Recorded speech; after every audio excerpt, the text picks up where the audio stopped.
সামনের দিকে যাচ্ছি। আন আবি হুরায়রা রাদিয়াল্লাহু তাআলা আনহু قال আবু হুরায়রা রাদিয়াল্লাহু তাআলা আনহু এর পক্ষ থেকে বর্ণিত বিখ্যাত হাদিস, তিনি বলছেন, শুনে রাখো হে মানুষেরা, শুনে রাখো হে সাহাবায়ে কেরামেরা, রাসূল সাল্লাল্লাহু আলাইহি ওয়াসাল্লাম বলেছেন, সালাসু দাওয়াতিন, তিন ধরনের ব্যক্তির দোয়া রয়েছে, তিন ধরনের ব্যক্তির দোয়া রয়েছে যাদের দোয়া মহান আল্লাহ তাআলা ফিরিয়ে দেন না, যাদের দোয়া মহান আল্লাহ তাআলা ফিরিয়ে দেন না। তাদের মধ্যে প্রথম দোয়া হচ্ছে দাওয়াতুল মাজলুম, মজলুম ব্যক্তির দোয়া, দাওয়াতুল মুসাফির, সফরকারী ব্যক্তির দোয়া। দ্বিতীয় নম্বরে এসে বলছেন দাওয়াতুল ওয়ালিদি লিওয়ালাদি, পিতার পক্ষ থেকে সন্তানের জন্য দোয়া, মায়ের পক্ষ থেকে সন্তানের জন্য দোয়া। কোন মা যদি তার সন্তানের জন্য দোয়া করে, কোন পিতা যদি তার সন্তানের জন্য দোয়া করে, তাহলে সেই দোয়া কবুল করা হয় লা শাক্কা ফীহিন্না, এবং এই দোয়া কবুল হওয়ার বিষয়ে কোনো সন্দেহ নেই। সম্মানিত উপস্থিতি, আমি আপনাকে বলতে চাচ্ছি, আপনি আপনার মায়ের অবাধ্য হয়েছেন, আপনার মা আপনার প্রতি অপবাদ দিয়েছে, আপনার মা আপনার প্রতি বদদোয়া দিয়েছে। আপনি আপনার মায়ের কোলে, মায়ের আঁচলের তলে আবার ফিরে আসুন, আপনার মায়ের কাছে ক্ষমা ভিক্ষা চান।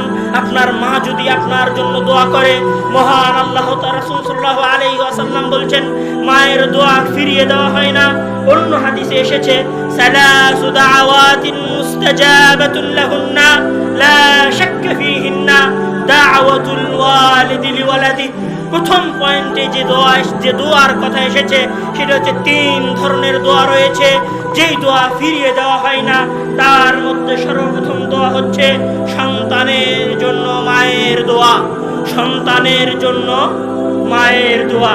আপনার চাকরি হচ্ছে না, দিন বা দিন অফিসের দরজায় ধাক্কা খাচ্ছেন, মায়ের পায়ে পড়ে মায়ের কাছে আকুতি মিনতি করে বলুন, হে আমার মা, তুমি শেষ রাতে উঠে যখন নিজের জন্য তাহাজ্জুদের সালাত আদায় করো, তখন আমার জন্য একটু কাকুতি মিনতি করে চাকরির জন্য দোয়া করিও তো।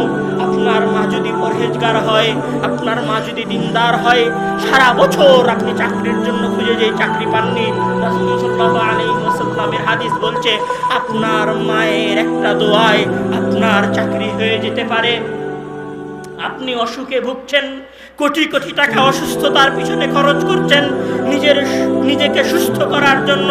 আমি আপনাকে বলবো, দুবাইয়ের ওই বড় মেডিকেল থেকে ফিরে এসে, ঢাকা শহরের ওই ইবনে সিনা হসপিটাল থেকে ফিরে এসে একবার মায়ের পায়ের চরণে পড়ে, মায়ের পা ধরে মায়ের কাছে নিজের করা ভুলগুলোর জন্য ক্ষমা প্রার্থনা করে মাকে বলুন, হে আমার মা, আমি আমার জীবনে তোমার সাথে অনেক অন্যায় আচরণ করেছি, অনেক খারাপ ব্যবহার করেছি, আজ বড় বিপদে পড়েছি, আমি তোমার সন্তান, তুমি আমার জন্য তোমার সালাতে একটু দোয়া করে দাও যেন মহান আল্লাহ তাআলা আমাকে সুস্থতা দান করেন।